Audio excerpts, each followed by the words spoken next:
Promise দরকার হয় শুটকির ভর্তা দিয়া খাবো, সুদের টাকা দিয়ে 8 প্রকার আইটেম দিয়ে আমার খাওয়ার দরকার নাই। কথা বলেন ঠিক কিনা? আরে ব্যাংকের ভিতর সুদের টাকা না রাইখা উচিত টাকা দিয়ে সন্তানকে লেখাপড়া করাইয়া ওই ব্যাংকের সুদের টাকার মালিক না বানাইয়া সন্তানকে মানুষের মতো মানুষ বানাও।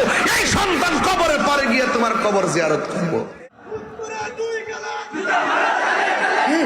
कुछ ना शुद्ध कोशिश तो होगा कुछ ना मारी वाला শুট করে রাগ করবে সুদ কি চলবে না? বন্ধ হবে। সুদ যে হারাম এটা কার কথা? সুদের 70টা গুনাহ আছে।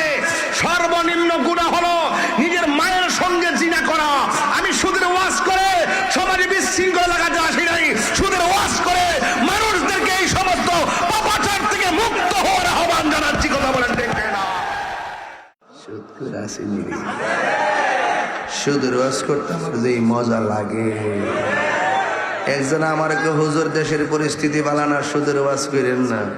আমি সুদের ওয়াজ না করে আপনি 6000 বছর বেঁচে থাকুন, আর আমি সুদের ওয়াজ করে 2 দিন পরে মরে যাইলেও আমার কোনো দুঃখ। সহ্য হারাম, এটাকে আল্লাহর কথা না মোল্লার কথা? যেই মোল্লা আল্লাহর কথা বলতে ভয় পায়, এই মোল্লা হলো